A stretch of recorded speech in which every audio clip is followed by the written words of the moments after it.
네, 반갑습니다. 한국정보인증의 김재중입니다.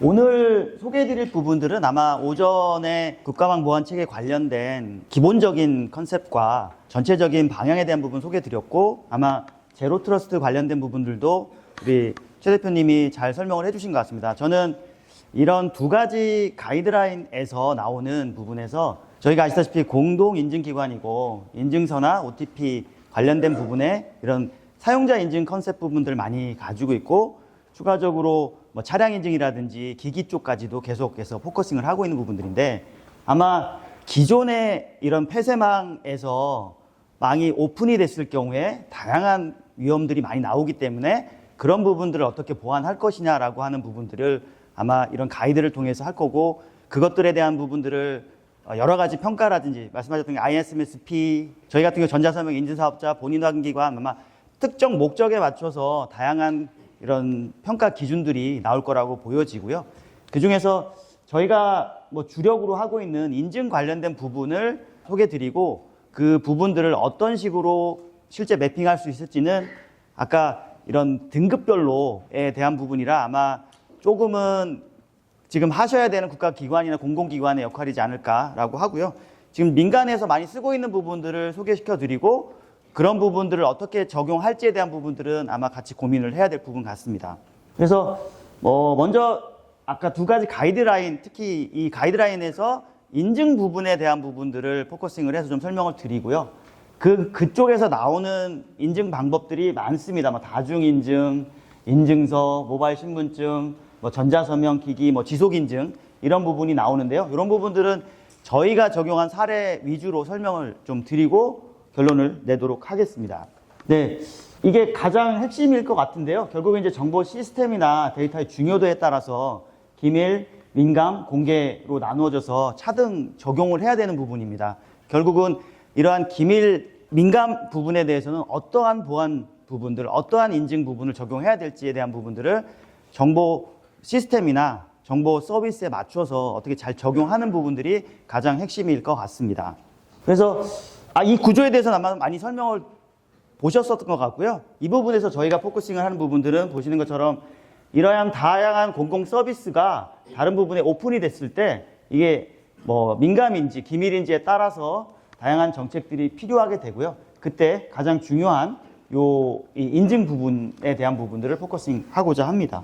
그래서 이게 이제 부록 부분에 나와 있는 아까 말씀드렸던 178개 항목들 중에서 인증 관련된 부분을 좀 추려봤습니다. 근데 그 중에서도 가장 많이 나오는 부분이 다중인증 부분인데요. 다중인증 같은 경우는 이게 기밀이냐 민감이냐 오픈에 따라서 어떤 식으로 꼭 적용돼야 된다는 통제 항목들을 기술하고 있고요. 예를 들면 이러한 기밀 같은 경우에는 무조건 다중인증을 해야 되고, 또 다중 요소 장치를 또 분리해야 되고, 통신 경로도 나눠야 되는 그런 부분들이 있습니다. 아마 저희가 금융 서비스를 이용할 때 다양한 부분들이 인증 방법들이 나오고 있는데요. 그런 부분들이 동일하게 적용될 수 있을 거라고 판단이 되고요. 또한 이러한 자료들이 결국은 이제 이런 PKI, 저희가 쓰고 있는 인증서 관련된 부분도 나와 있고, 그 다음에 이런 인증 부분을 할 때도 자격 증명수단, 여기서 이제 모바일 공무원증 얘기를 하고 있는데요. 저희 같은 경우 이제 모바일 운전면허증 부분을 좀 하고 있어서 그 부분에 돼 있는 부분을 또 간단히 설명을 드리고자 합니다. 그리고 추가적으로 나와 있는 가장 많이 쓰고 있는 비밀키 같은 경우도 뭐 주기적으로 변경해야 된다라는 통제 항목이 포함되어 있고, 공개키 같은 경우도 유효성이라든지 갱신 관리를 해야 된다. 그리고 인증서나 이런 부분들도 안전하게 저장해야 된다라고 하는 부분들을 요구하고 있습니다. 그리고 뭐 저희가 가장 많이 하고 있는 다중인증 관련된 통제 항목을 좀 모아봤습니다. 다중인증 같은 경우는 실제적으로 인증, 로그인, 원격 접속, 무선반 접속, 암호키 관리, 이런 부분을 할 때 이런 인증수단, 생체 인증, OTP, ARS, 뭐 다양한 수단을 통해서 적용을 해라 라고 하는 부분들이 있고요. 또한 뭐 이런 암호키 관리 같은 경우는 이 키 관리 시스템을 통해서 보관을 하고 나중에 유출됐을 때 다시 복구할 수 있는 방법까지도, 잊어버렸을 때 복구하는 방법까지도 얘기를 하고 있습니다.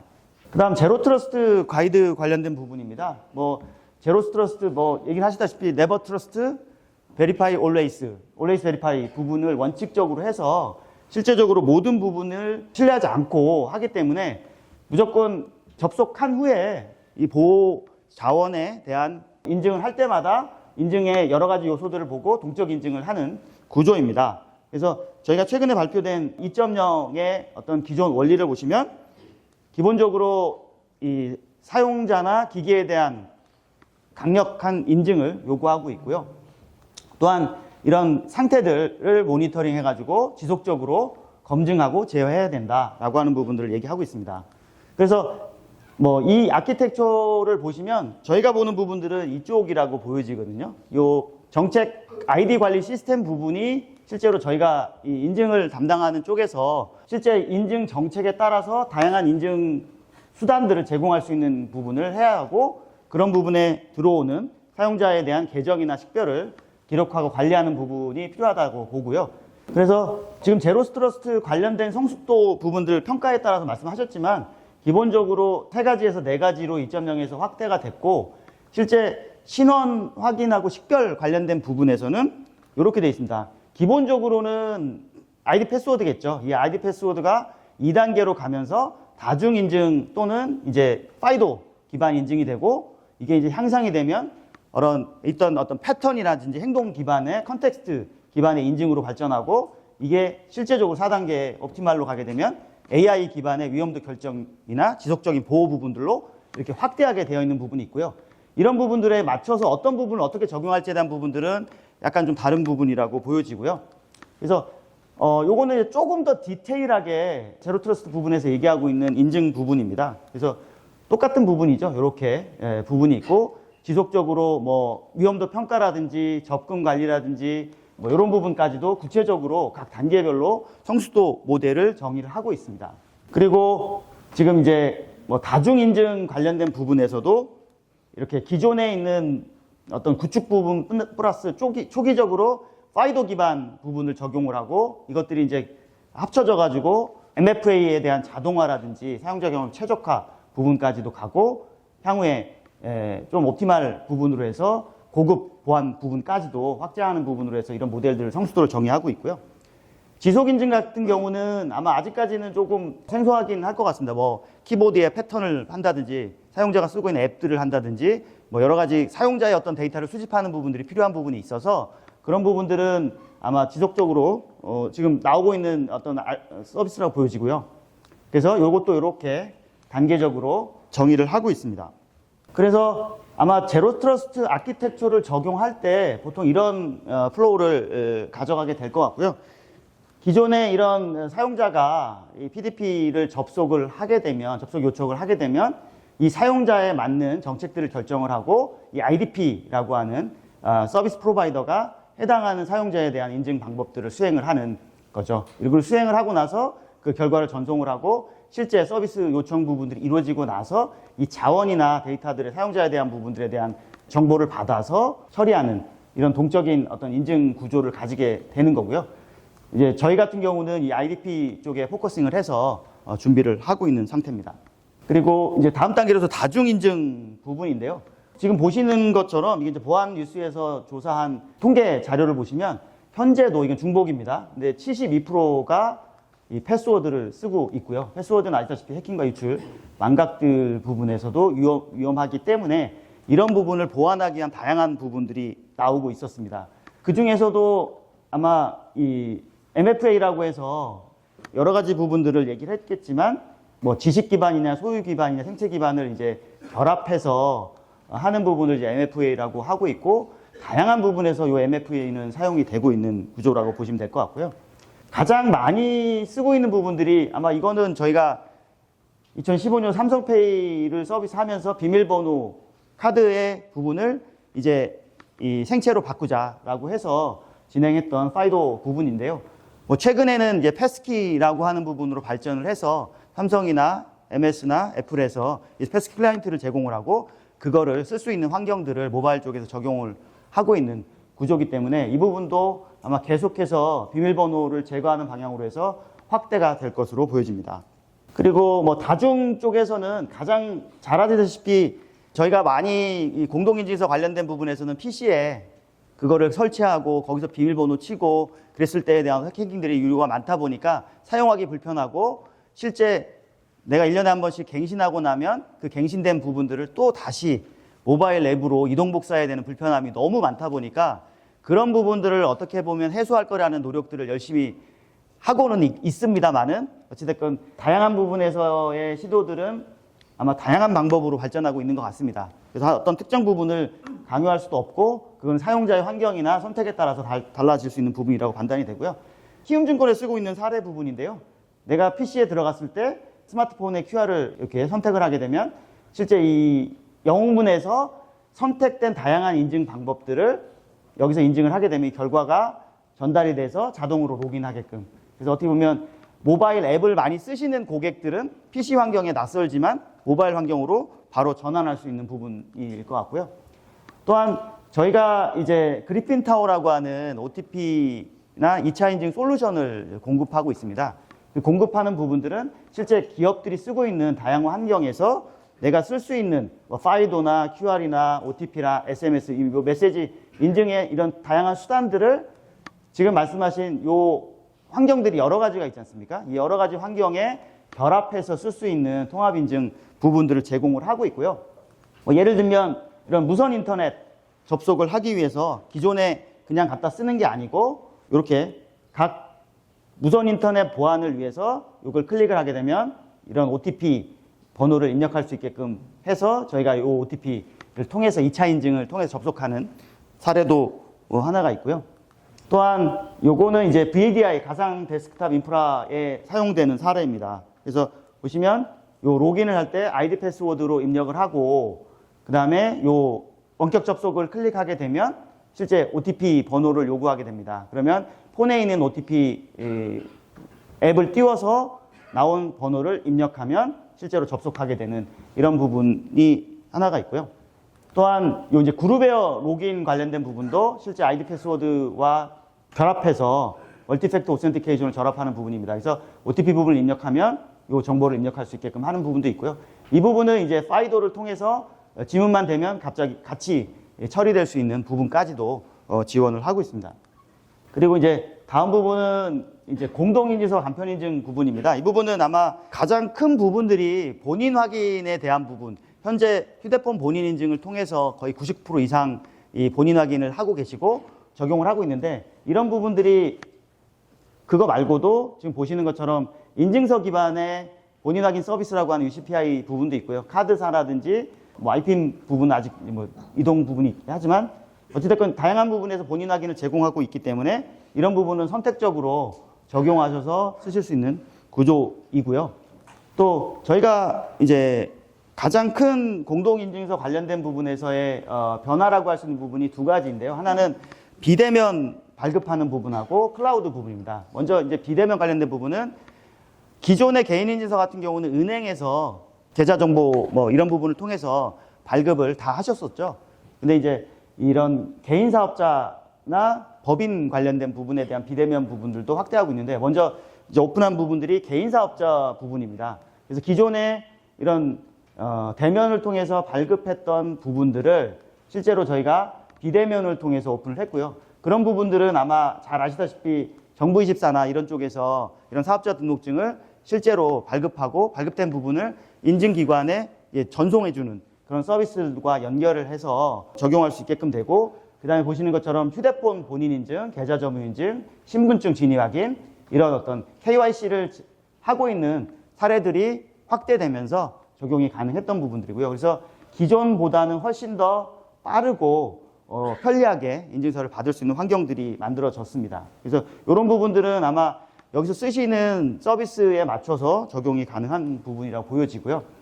또한 이제 클라우드 부분인데요. 클라우드 부분은 아까 말씀드렸듯이 공동 인증서라고 하는 부분들이 PC의 파일 형태로 저장이 되다 보니까 이 파일을 모바일 쪽으로 옮기거나 아니면 이런 부분이 너무 불편한 부분이 많았었습니다. 그런 부분들을 개선하기 위해서 아마 금융인증서를 통해서 아마 처음으로 시도가 됐고 그런 부분들이 이제 공동인증서 인프라에서는 실제로 발급을 할 때 요 인증서를 클라우드에 등록하고 다양한 서비스 기관에서 결합해서 이게 쓸 수 있는 구조로 진화하고 있고요. 특히 특히 뭐 조달청 같은 경우도 아마 이런 클라우드 부분들이 적용이 돼서 다양한 인증기관이 비대면으로 발급을 하면서 실제로 서비스를 이용할 수 있게끔 차세대에 적용한 걸로 알고 있습니다. 그래서 조금 더 구체적으로 보시면 클라우드 부분들도 아까 말씀드렸던 KYC 부분들을 좀 많이 적용을 한 부분들이고요.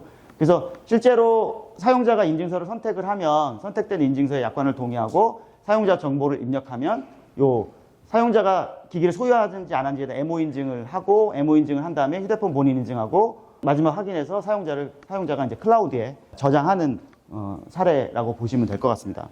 그래서 실제로 공동인증서와 대비되는 게 이제 간편 인증이지 않습니까? 저희 같은 경우 이제 간편 인증이 삼성 패스라고 하는 삼성전자를 통해서 하고 있는 부분이 있는데요.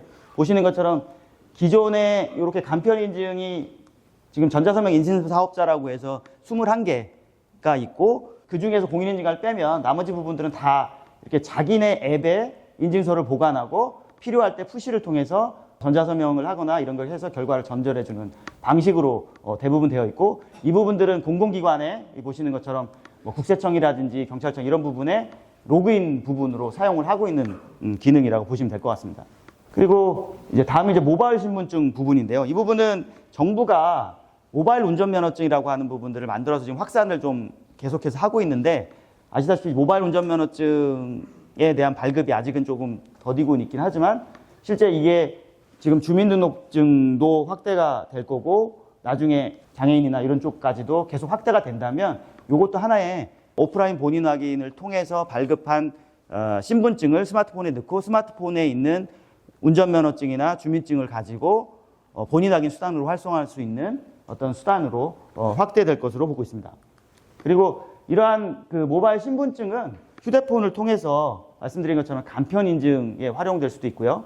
그리고 편의점 같은데 이런 데 갔을 때 뭐 자격이나 성인 인증을 할 수 있는 그런 부분까지도 할 수 있는 구조로 확대가 될 것으로 보고 있고요. 만약에 아마 이런 모바일 신분증을 적용하고자 하는 기관들이 있을 것 같습니다. 그런 기관들이 있다면 이제 저희가 이제 5개의 리드노드 기관 중에 하나로 되어 있고요. 이게 모바일 신분증에 관련된 이런 적용 절차 부분인데 요거에 관련된 부분에 맞춰서 가이드를 드릴 수 있는 부분이라고 보여질 것 같고요. 이런 신분증에 대한 적용이나 구축 관련된 부분도 저희가 지원이 가능하다라고 하는 부분들을 설명드리겠습니다. 그리고 이제 전자서명 부분입니다. 이게 전자서명이라고 하는 게 기존에 이런 그 망이 폐쇄되어 있을 때 같은 경우는 이제 내부에서 어떤 뭐 전자 계약을 한다든지 이런 부분들이 오프라인으로 많이 이루어졌을 것 같습니다. 이제 그런 부분들이 지금 민간 부분에서는 이 전자 서식을 위한 전자 서명을 통해서 하는 이런 서비스들이 많이 활용이 되고 있거든요. 그래서 기존에 전자 이렇게 문서로 하는 부분들을 온라인에서 실제 하고자 하는 이런 템플릿들을 정의를 하고 그다음에 이거를 갖다가 하고자 하는 분들에게 카카오톡 같은 경우로 전송을 한 다음에 각 서명을 바로바로 받을 수 있는 그리고 이게 이제 PDF 문서로화 되기 때문에 서로 공유할 수 있는 부분들이 생기는 그런 부분이 좀 있고요. 그러다 보니까 뭐 아시다시피 여기서는 지금 이렇게 사용자가 직접 서명하는 부분으로 되어 있지만 이거는 인증서를 통해서 전자서명도 할 수 있는 PDF 전자서명도 생성할 수도 있고 그리고 이게 위변조에 대한 부분을 확인하기 위해서 인증기관들이 타임스탬핑까지 적어서 나중에 법적인 부분까지도 해결할 수 있게끔 지원을 좀 하고 있는 부분이라고 보시면 될 것 같고요. 특히 이제 이러한 그 페이퍼리스 환경을 적용했던 이런 공공기관들에 대한 사례 부분이 되겠습니다. 그래서 뭐 근로계약이라든지 신청서라든지 민원서류라든지 동의서 관련된 부분들을 이렇게 실제 기존 종이 문서를 페이퍼리스로 바꿔서 전자문서화해서 서비스를 함으로써 페이퍼리스를 적용할 수 있는 부분들이 되면서 실제 서명하는 사람들에 대한 인증까지도 적용하고 그 문서에 대한 전자 서명을 통한 이런 무결성 부분까지도 같이 제공하고 있는 사례라고 보여지고요. 한 가지 저희가 이제 최근에 하고 있는 사례 부분을 간단하게 소개해드리는 부분들은 이게 기존에 이런 자동차 교통안전공단에서 하고 있었던 이 오프라인으로 실제로 이런 자동차 등록증을 인쇄하는 부분이었는데 보시면 상당히 많은 시간이 오프라인으로 차다 많은데 이거를 온라인으로 저희가 갖고 있는 요 전자서명을 통해서 전자서식화해서 하고 그것도 또 서류 부분까지 해서 전체적으로 온라인으로 하기 때문에 이 부분은 이제 민원 처리 시간이 한 80% 정도 단축하는 이런 부분까지도 제공할 수 있는 부분이어서 아마 내부에서 공공기관 내부에서 어떤 페이퍼리스에 대한 부분들도 하나의 좋은 부분이 될 것으로 판단이 됩니다. 요거는 저희가 이제 기기 인증 부분인데요. 결국은 이제 아까 그런 그 가이드라인에서 보면 사람도 있지만 기기, 뭐 시스템 이런 부분에 대한 인증 부분도 얘기를 하고 있기 때문에 저희가 가장 먼저 했던 거는 요 국정원 쪽에 기기 인증 기관, 키사의 기기 인증 기관을 통해서 IP폰에 대한 인증서 발급을 했었고요. 그다음에 작년에 이제 이런 전기차 충전기, 요거 이제 LH랑 같이 했던 부분인데요. 전기차 충전기 쪽에 인증서, 클라이언트 인증서와 서버 인증서를 배포해서 이런 충전기에 대한 신뢰성 부분의 확보 부분들도 갔었고, 이게 쭉 넘어가서 메타나 이런 부분까지 가고, 그다음에 아마 저희가 요 자율주행차까지도 인증서를 활용해서 다양한 인프라 부분에 넣어서 돌아갈 수 있는 부분에 실증을 했고요. 요거는 조금 기존에 있는 인프라들이 깔려야 되는 부분이라서 아마 자율주행에 대한 통신이 표준이 정의됐고 실제 그 차량에 이런 인증서를 넣을 수 있는 온보드 휴신이 들어가고 그러면 실제 그 안에 인증서가 발급돼서 상호 간의 통신을 통한 이런 자율주행 인프라가 될 것으로 보여지고요. 그 안에 필수적으로 들어갈 수 있는 게 인증서 부분이고 그거에 대한 준비도 저희가 한 상태입니다. 그리고 요건 이제 지속 무자각 인증 부분인데요. 이건 이제 뭐 사용자의 패턴 혹은 이제 환경 등의 행동 양식을 분석해서 신원을 인증하는 방식입니다. 그래서 여러 가지 부분들이 있을 텐데요. 보시면 최근에는 뭐 딥시크가 몰래 했다라는 게 이제 키스트로크를 통해서 사용자를 이제 식별할 수 있게끔 하는 부분도 있었다라고 얘기를 하는데 결국에 이제 얼굴, 음성, 걸음걸이, 뭐 마우스 패턴, 그다음에 앱, 뭐 문체 굉장히 많습니다. 웹스칸, 뭐 모바일 장치 이런 부분들이 있는데요. 이런 부분들은 아마 계속 AI들이 발전하면서 이런 데이터를 수집함으로써 이런 부가적인 어떤 사용자의 인증 수단으로 활용될 수 있을 부분이라고 판단이 됩니다. 그래서 뭐 이게 제가 찾아보니까 이제 일예로 사용자가 로그인을 하게 되면 실제 이런 분석을 통해서 디바이스가 돼 있는지 IP인지 어떤 위치라든지 로그인한 데이터들을 이제 판단을 해서 그 판단된 결과를 가지고 아 이게 문제가 있어 그러면 OTP라든지 이런 멀티팩터 인증 추가적 인증들을 적용을 하고 아니면 시켜주는 이런 식의 솔루션도 벌써 나와서 활용이 되고 있는 것으로 보여집니다. 마지막으로 뭐 제가 지금 뭐 말씀드렸던 것처럼 기존에 이런 국가망 보안 체계를 통해서 어떤 정보 시스템이나 업무에 대한 이런 사용되는 데이터에 대한 등급들을 분류하고 위험을 식별한 다음에 이런 보안 대책을 만들고 평가를 하면 실제 이거에 맞는 최적의 인증 방법을 적용을 해야지 그 부분이 이제 안전한 부분이 되기 때문에 지금 말씀드렸던 저희가 소개해드렸던 이런 다양한 방법들이 있습니다. 이런 다양한 방법들은 아마 그 등급에 맞춰서 적절한 방법들이 적용이 되는 게 가장 효율적이라고 보여지고요. 민감한 부분에 너무 낮은 등급을 적용한다든지 너무 높은 부분을 적용했을 때는 사용자의 편리성이라든지 보안 부분에 문제가 생길 수 있는 부분이 있기 때문에 그런 부분들은 충분히 고려를 하시고 평가라든지 이런 부분을 통해서 적용하실 수 있지 않을까라고 하고요. 그래서 여기까지 저희가 하고 있는 부분들을 소개해 드렸고요. 도움이 되셨으면 합니다. 이상입니다.